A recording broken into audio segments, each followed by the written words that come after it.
Reporters എല്ലാവരും ഇപ്പോൾ ഞങ്ങൾക്ക് കുറേ കാര്യങ്ങൾ പറയാനുണ്ടെന്ന് പറഞ്ഞ് റെഡിയായി നിൽക്കുന്നുണ്ട്. നമുക്ക് ആരൊക്കെയുള്ളതെന്ന് നോക്കാം. നമ്മുടെ റിപ്പോർട്ടർമാർ എല്ലാവരും തയ്യാറായി കഴിഞ്ഞിട്ടുണ്ട്. തിരുവനന്തപുരം പത്മനാഭസ്വാമി ക്ഷേത്രത്തിൽ നിന്ന് അഞ്ജന ചേരുന്നുണ്ട്. കൊല്ലത്ത് നിന്ന് ദിലീപ് ദേവസിയുണ്ട്. പത്തനംതിട്ട ആറന്മുള ക്ഷേത്രത്തിൽ പ്രവീൺ പുരുഷോത്തമൻ തയ്യാറായി നിൽക്കുന്നുണ്ട്. ഒപ്പം ആലപ്പുഴയിൽ അനഘ ഹർഷനും മറ്റെവിടെയൊക്കെയുള്ളത്? കോട്ടയത്ത് PR പ്രവീണ തയ്യാറായിരിക്കുന്നു. ഇടുക്കിയിൽ സന്ദീപ് രാജാക്കാടുണ്ട്.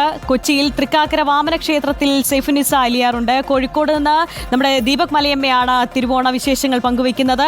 കണ്ണൂരിൽ നിന്നും അർജുൻ കല്യാടാണ്. അർജുൻ കല്യാടില്ലാതെ എന്ത് ഓണാഘോഷം അല്ലേ? അതുപോലെ തന്നെ കാസർഗോഡ് നിന്ന് അർച്ചനയാണ് നമുക്കൊപ്പം റിപ്പോർട്ടറിനൊപ്പം നമ്മുടെ ഓണവിശേഷങ്ങൾ പങ്കുവയ്ക്കാൻ എത്തുന്നത്. ആദ്യം പ്രവീൺ പുരുഷോത്തമനിലേക്കാണ്. പത്തനംതിട്ടയിലെ ഓണാഘോഷം എങ്ങനെയാണ് എന്നറിയാൻ പ്രവീൺ പുരുഷോത്തമൻ ഇപ്പോൾ തയ്യാറാണ്.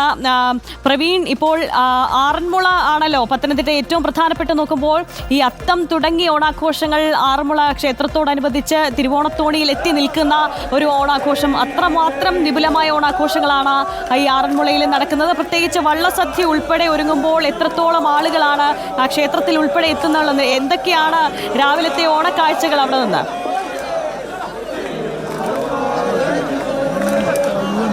എല്ലാവർക്കും ഓണാശംസകൾ.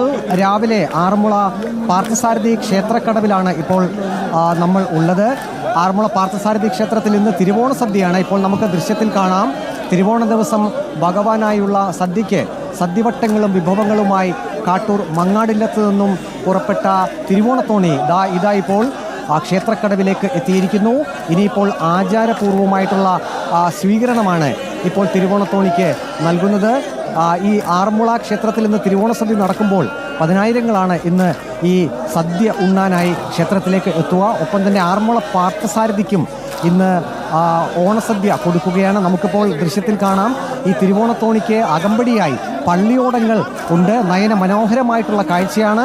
പമ്പാ നദിയിൽ ഇപ്പോൾ പള്ളിയോടങ്ങൾ ഇങ്ങനെ നിറഞ്ഞു നിൽക്കുന്നു. ഒപ്പം തന്നെ തിരുവോണത്തോണി ഈ ക്ഷേത്രക്കടവിലേക്ക് എത്തിക്കഴിഞ്ഞു. ഇപ്പോൾ തന്നെ മങ്ങാട് പട്ടത്തിരിയുടെ പിൻതലമുറക്കാർ ഈ തിരുവോണത്തോണിയിൽ നിന്നും ഇറങ്ങും. പിൻതലമുറക്കാരാണ് ഭഗവാനുള്ള ഓണസദ്യക്കുള്ള വിഭവങ്ങളുമായി തിരുവോണത്തോണിയിൽ ഇപ്പോൾ ഈ ക്ഷേത്രക്കടവിലേക്ക് എത്തിയിരിക്കുന്നത്. ഇപ്പോൾ ഇവിടെ തന്നെ നൂറുകണക്കിന് ഭക്തരാണ് ഈ തിരുവോണത്തോണിയെ സ്വീകരിക്കുന്നതിനായി എത്തിയിട്ടുള്ളത്. പുലർച്ചെ 4 മണി മുതൽ തന്നെ വനിതകളടക്കമുള്ളവർ ധാരാളം ഭക്തർ ഇപ്പോൾ എത്തിയിട്ടുണ്ട്. ഇപ്പോൾ ക്ഷേത്രക്കടവിലേക്ക് തിരുവോണത്തോണി എത്തിക്കഴിഞ്ഞു. അല്പസമയത്തിനകം തിരുവോണത്തോണിയിൽ നിന്നും ഓണ വിഭവങ്ങൾ ഇപ്പോൾ ക്ഷേത്രക്കടവിലേക്ക് ആചാരപൂർവ്വം സ്വീകരിക്കും. അതിനുശേഷം ക്ഷേത്രാങ്കണത്തിലേക്ക് ഈ വിഭവങ്ങളെല്ലാം തന്നെ കൊണ്ടുപോകും. ആറന്മുളയെ സംബന്ധിച്ച് ഇന്ന് ഉത്സവമാണ്, തിരുവോണ ദിനമാണ്. ഇപ്പോൾ തന്നെ നൂറുകണക്കിന് ഭക്തരാണ് ഈ ക്ഷേത്രക്കടവിൽ എത്തിയിട്ടുള്ളത്. ഇതിൻ്റെ ഒരു ഐതിഹ്യം കൂടി പ്രേക്ഷകർക്കായി പറഞ്ഞ് നൽകാം. അതായത് ആറന്മുളയ്ക്കടുത്ത് കാട്ടൂർ മങ്ങാടില്ലത്തെ വട്ടത്തിരിക്ക് സന്താനങ്ങൾ ഉണ്ടായിരുന്നില്ല. ഒടുവിൽ ഒരു സന്താനം ജനിച്ചപ്പോൾ അത് ആറന്മുള ഭഗവാന്റെ കൃപയാണെന്ന് ഭട്ടത്തിരി വിശ്വസിച്ചു. അങ്ങനെ എല്ലാ വർഷവും തിരുവോണ സദ്യ ഉണ്ണും മുമ്പ് അദ്ദേഹം ഒരു ബ്രഹ്മചാരിക്ക് ഭക്ഷണം നൽകുന്ന പതിവുണ്ടായിരുന്നു.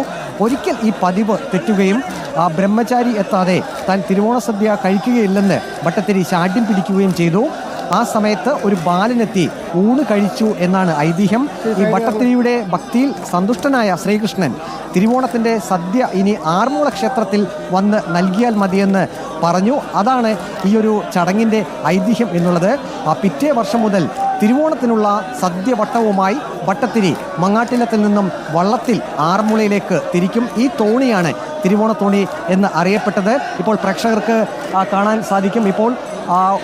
ഇപ്പോൾ വിഭവങ്ങളെല്ലാം തന്നെ ഈ ക്ഷേത്രക്കടവിൽ നിന്നും പടികൾ കയറി ക്ഷേത്രാങ്കണത്തിലേക്ക് പോവുകയാണ്. ഈ വിഭവങ്ങളാണ് ഇന്ന് തിരുവോണ സദ്യക്ക് ആറന്മുള ക്ഷേത്രത്തിൽ വിളമ്പുക. ഇപ്പോൾ തന്നെ ധാരാളം ഭക്തർ ഇങ്ങോട്ടേക്ക് എത്തിയിട്ടുണ്ട്. എല്ലാ വർഷവും തിരുവോണത്തിനുള്ള സദ്യവട്ടവുമായി ഭട്ടത്തിരി മങ്ങാട്ടില്ലത്തിൽ നിന്നും വള്ളത്തിൽ ആറന്മുളയിലേക്ക് തിരിക്കും. ഈ തോണിയാണ് പിൻകാലത്ത് തിരുവോണത്തോണി എന്ന് അറിയപ്പെട്ടത്. ഈ പള്ളിയോടങ്ങൾ അകമ്പടി സേവിക്കുന്നത് എന്തിനാണ് എന്നുള്ള ഒരു ഐതിഹ്യം കൂടിയുണ്ട്. അതായത് ഒരിക്കൽ തിരുവോണത്തോണിയിൽ ആറന്മുളയിലേക്ക് യാത്ര തിരിച്ച ഭട്ടത്തിരിയെ വഴിയിൽ വെച്ച് കൊള്ളക്കാർ ആക്രമിച്ചു. സംഭവം അറിഞ്ഞ് ഈ ആറന്മുള ദേശത്തുള്ള കരക്കാളെല്ലാം വള്ളങ്ങളിലേക്ക് ആ ഭാഗത്തേക്ക് ഓടിയെത്തി. തുടർന്ന് വട്ടത്തിരിക്കും തിരുവോണത്തോണിക്കും സംരക്ഷണം നൽകി. തുടർന്നുള്ള വർഷങ്ങളിൽ തിരുവോണത്തോണിക്ക് അകമ്പടി സേവിക്കാൻ ഉയർന്ന അമരവും അണിയവുമായി പണികഴിപ്പിച്ച പോർവള്ളങ്ങൾ, അതാണ് ചുണ്ടൻ വള്ളങ്ങൾ എന്ന് പിന്നീട് അറിയപ്പെട്ടത്. ഈ ചുണ്ടൻ വള്ളങ്ങളാണ് പിന്നീട് അകമ്പടി സേവിച്ച് എത്തിയത്. ഇവയാണ് ആറന്മുള പള്ളിയോടങ്ങൾ. ഇതിനിടെ മങ്ങാട്ടില്ലത്ത് നിന്നും ഈ വട്ടത്തിരി ഇങ്ങോട്ടേക്ക് വരാൻ ചില തടസ്സങ്ങളൊക്കെ ഉണ്ടായപ്പോൾ കുമാരനല്ലൂരിലെ കാർത്യാനി ക്ഷേത്രത്തിന് സമീപം ഇല്ലം കെട്ടി അങ്ങോട്ടേക്ക് മാറി. അന്നു മുതൽ കുമാരനല്ലൂർ മനയിൽ നിന്നുമാണ് തിരുവോണത്തോണി പുറപ്പെടുക. അത് പിൻകാലത്ത് ഇപ്പോഴും അത് തുടർന്നുകൊണ്ടേയിരിക്കുന്നു. ഇപ്പോൾ നമുക്ക് ദൃശ്യത്തിൽ കാണാം, പള്ളിയോടങ്ങൾ ഇങ്ങനെ പമ്പാ നദിയിൽ ഇങ്ങനെ കിടക്കുകയാണ്. 10ഓളം പള്ളിയോടങ്ങളാണ് ഇപ്പോൾ ഈ തിരുവോണത്തോടിക്ക് അകമ്പടിയായി വന്നിരുന്നത്. നേരത്തെ പറഞ്ഞതുപോലെ തന്നെ ഈ ഐതിഹ്യത്തിൽ പറയുന്നത് പോലെ തിരുവോണത്തോണിയിൽ വിഭവങ്ങളുമായി വന്നപ്പോൾ കൊള്ളക്കാർ ആക്രമിക്കുകയും അങ്ങനെ ആ ആക്രമണത്തിൽ നിന്ന് രക്ഷപ്പെടാൻ നിർമ്മിച്ച പ്രത്യേക രൂപകൽപ്പന ചെയ്ത് ഉണ്ടാക്കിയ വള്ളങ്ങളാണ് ഈ പള്ളിയോടങ്ങൾ. നമുക്ക് ഈ പള്ളിയോടങ്ങൾ കാണാൻ കഴിയും. ഉയർന്ന അമരവും വലിയ നീളവുമൊക്കെയുള്ള പള്ളിയോടം ആറന്മുളയുടെ ഒരു പ്രത്യേകത തന്നെയാണ് ഈ പള്ളിയോടങ്ങൾ. ചുണ്ടൻ വള്ളങ്ങളിൽ നിന്നും വളരെ വ്യത്യസ്തമാണ് ഈ പള്ളിയോടങ്ങൾ. നമുക്കറിയാം ആറന്മുള ഉത്രട്ടാതി വള്ളംകളി അത് ചരിത്ര പ്രസിദ്ധമായിട്ടുള്ളതാണ്. മത്സര വള്ളംകളി എന്നതിലുപരി ഒരു ആചാരപൂർവമായിട്ടുള്ള ചടങ്ങ് എന്ന നിലയിലാണ് ആറന്മുള ഈ ഉത്രട്ടാതി വള്ളംകളി പ്രസിദ്ധമായിട്ടുള്ളത്. നമുക്കറിയാം ഈ പള്ളിയോടങ്ങളെ സംബന്ധിച്ച് കരക്കാർ 40ലധികം കരകളാണുള്ളത്. ഓരോ കരകൾക്കും ഓരോ പള്ളിയോടങ്ങളാണ്. ആ പള്ളിയോടങ്ങളെ അവർ വളരെ ഭക്തിയോടുകൂടിയാണ് അതിനെ പരിചരിച്ചു വരുന്നത്. അതിൻ്റെ കേടുപാടുകളൊക്കെ ഏതായാലും ആറന്മുള ക്ഷേത്രത്തിൽ ഓണവിഭവങ്ങളുമായി തിരുവോണത്തോണി എത്തിക്കഴിഞ്ഞു. അതിന്റെ ദൃശ്യങ്ങളാണ് ഇപ്പോൾ നമ്മൾ കണ്ടത്. ഏതായാലും ഓണം തകൃതിയായി തന്നെ നടക്കുവാണ്.